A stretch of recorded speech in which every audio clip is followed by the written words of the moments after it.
Bom, e o nosso telão agora já mostra também o São Paulo. Vamos então com o Edu Afonso para atualizar tudo do lado do tricolor paulista, que entra em campo fora de casa pela Copa do Brasil. Edu, bom dia. Bom dia, Mari, Bruno, comentaristas e fãs de esporte. São Paulo, 7h30 da noite em campo, lá no Mangueirão, que é distante 496 quilômetros da sede do Águia de Marabá. Então a gente não deve ter, assim, uma torcida gigantesca do Águia, muito pelo contrário. Mas torcedores do Remo, do Paysandu, da Tunaluz e de times da região de Belém apoiando o time local. E uma grande torcida do São Paulo, da região norte. A gente percebeu ontem, até na chegada da delegação, teve uma motociata seguindo o ônibus do São Paulo, do aeroporto até o hotel, e uma grande festa no hotel. Só que quase todos aqueles jogadores que o torcedor está acostumado a ver em campo como titulares, não estarão em campo. Parte deles permaneceu aqui em São Paulo, está treinando aqui no CT, já se preparando para as próximas viagens. Vitória, Salvador e Cobressal no Chile. Time totalmente alternativo hoje para defender o título conquistado no ano passado. O Rafael viajou, mas deve ficar no banco. Jandrei deve começar como titular.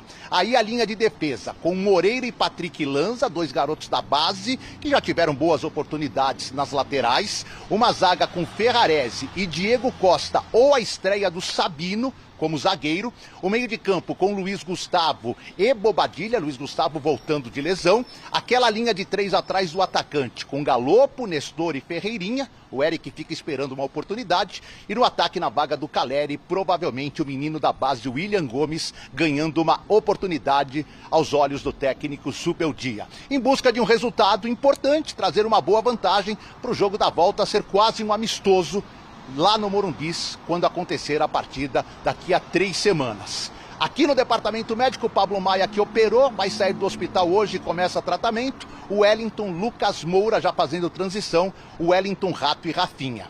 Águia de Marabá, campeão de 2023, time treinado pelo Matal Sodré, filho do Gerson Sodré, jogador que passou pela Portuguesa na década de 80. O time tem alguns destaques. Goleiro Axel, 31 anos, é conhecido como pegador de pênaltis, pessoal. Será que vai precisar? Tem o Betão, zagueiro, 34 anos, não é aquele do Corinthians. Ele fez um gol de bicicleta na conquista do título paraense do ano passado. E prestem atenção no Braga, menino de 22 anos. 8 gols e 3 assistências na temporada. Por incrível que pareça, é o artilheiro da Copa do Brasil com 3 gols. Fez gols contra o Curitiba na primeira fase, na vitória de 3-2. E fez gols na segunda fase, na vitória contra o Tocantins, por 3-0. Jogo 7h30 da noite, São Paulo volta na sequência. Chega no início da madrugada, aqui no CT da Barra Funda. Bruno e Mari. São Paulo, então, nessa correria, enfrentando o artilheiro da Copa do Brasil essa noite, então, hein? Ele organizou o clube, organizou o time e os resultados apareceram, até com goleada pra cima do Juventude. Ser justo, né, Leirão? Boa, Dedê.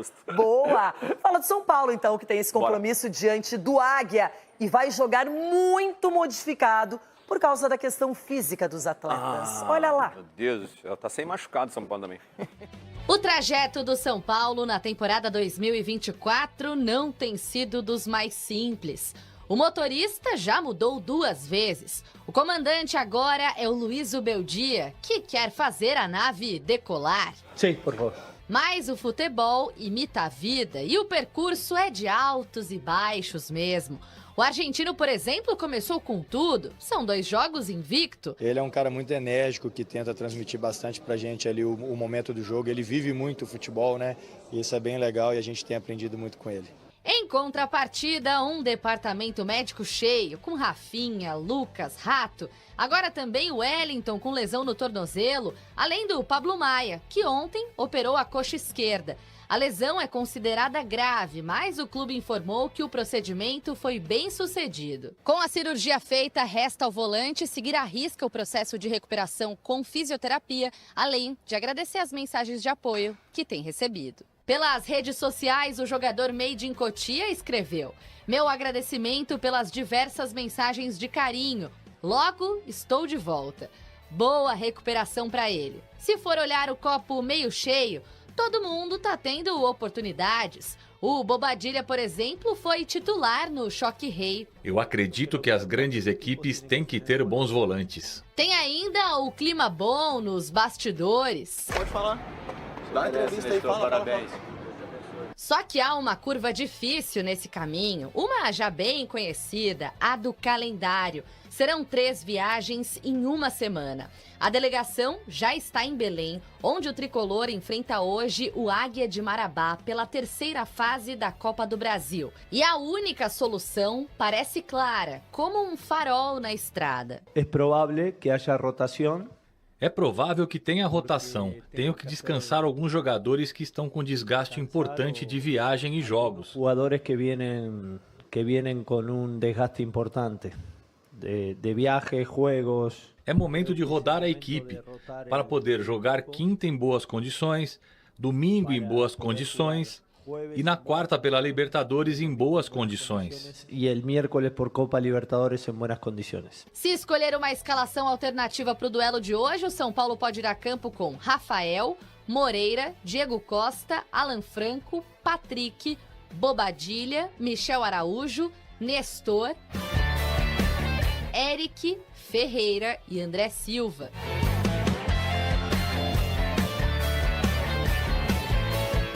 O duelo não vai acontecer no estádio Zinho Oliveira, na cidade de Marabá, porque não tem a capacidade mínima de 10 mil torcedores, uma exigência da CBF. Vale lembrar que o Águia eliminou o Curitiba e o Capital de Tocantins nesta edição.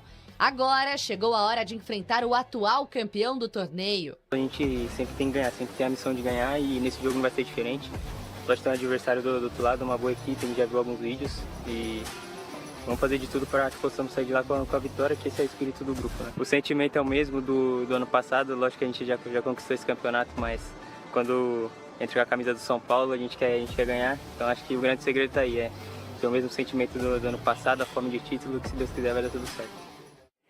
Tá aí o São Paulo, então, com esse compromisso pela Copa do Brasil e o Zubeldia, não ele, mas a temporada vem cobrando caro do São Paulo, principalmente no aspecto físico, muitos jogadores no DM e agora chegou o momento de poupar, até porque tem o jogo de volta. Então hoje, provavelmente um São Paulo muito modificado, bem diferente daquele que estamos acostumados a acompanhar por conta da necessidade física. Então, Lourão, mesmo assim eu acho arriscado.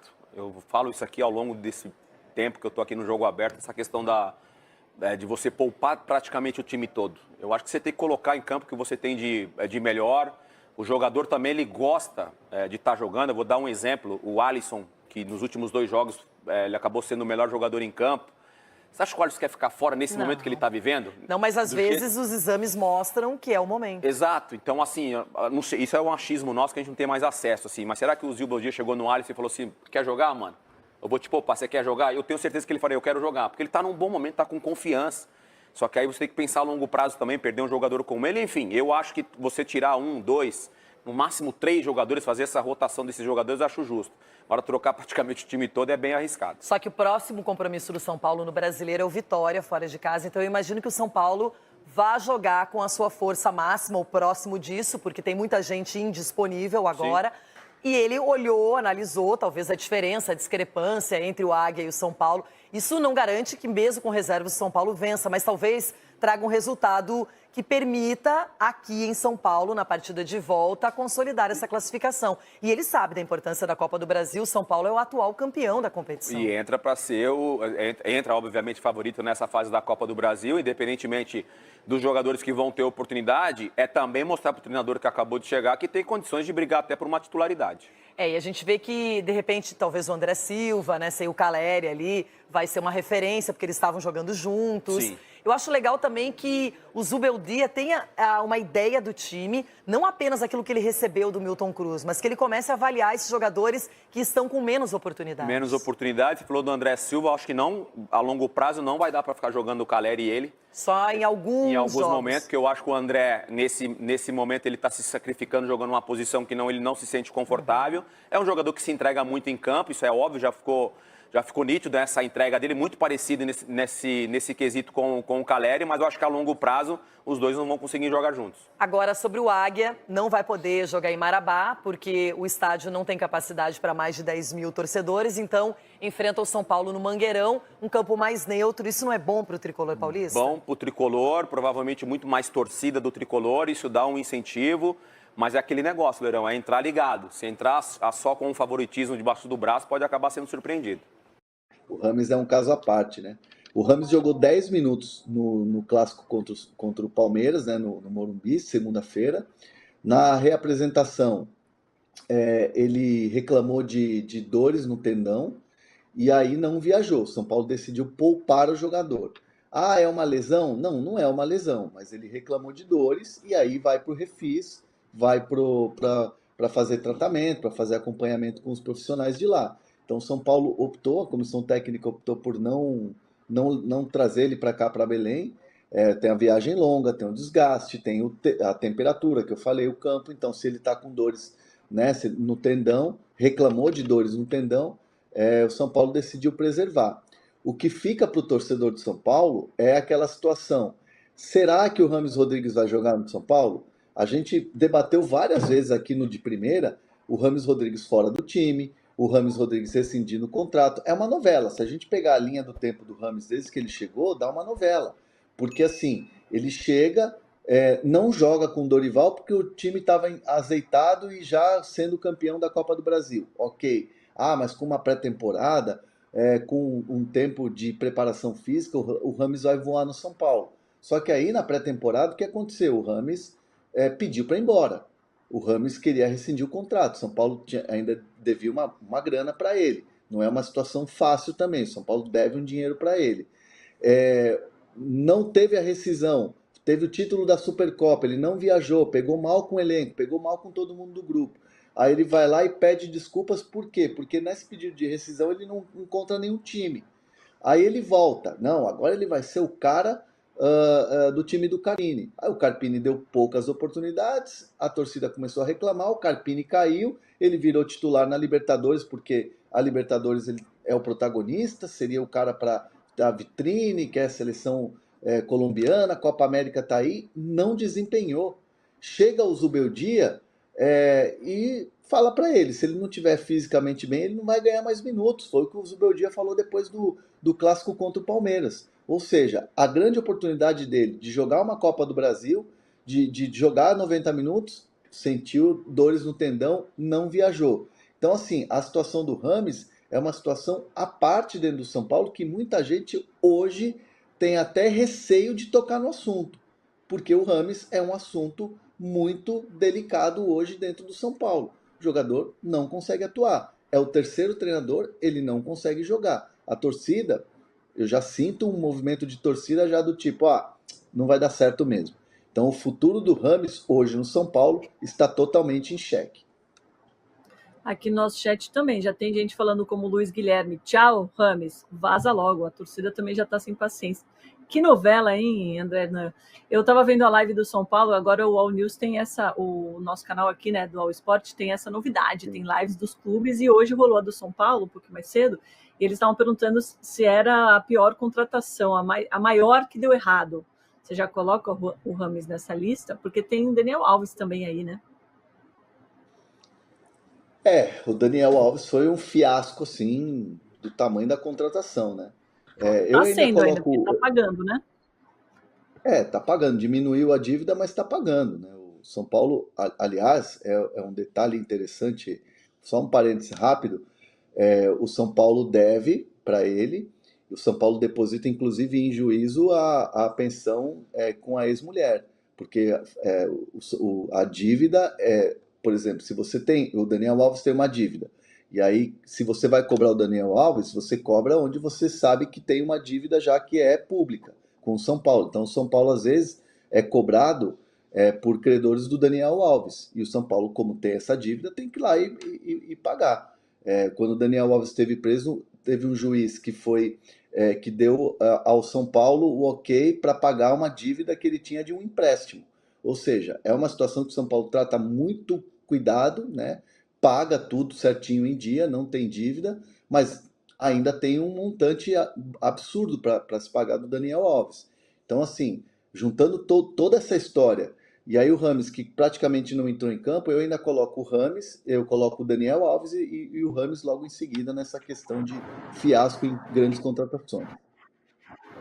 O W. Rocha diz que o Daniel Alves pelo menos produziu alguma coisa. O Rames até agora 0. Mas ainda tem um tempinho, né? Talvez a gente tenha que esperar para ver se vai que, né, André? Morderemos nossa língua aqui com o Rames Rodrigues. Agora, o que eu tenho de informação dentro do São Paulo é abrindo a janela de transferências, né? Abrindo a janela do meio do ano, chegar uma proposta que seja boa para o Rames, o São Paulo não vai segurar o Rames. Isso é informação. O São Paulo não vai segurar o Rames se aparecer uma proposta que ele tope. O São Paulo até vê assim, uma proposta que seja boa para o São Paulo. Bom para o São Paulo hoje, internamente, é não pagar um salário tão grande como o Rames e não ter essa dívida. Então, se o Rames receber no meio do ano, na janela que vai estar aberta, uma proposta que seja boa para ele, Rames, o São Paulo fala, vai com Deus. É assim que vai acontecer, porque o São Paulo vê que hoje é um assunto muito delicado. O tema Rames Rodrigues dentro do São Paulo é um tema muito delicado e vamos ver o que vai acontecer na janela.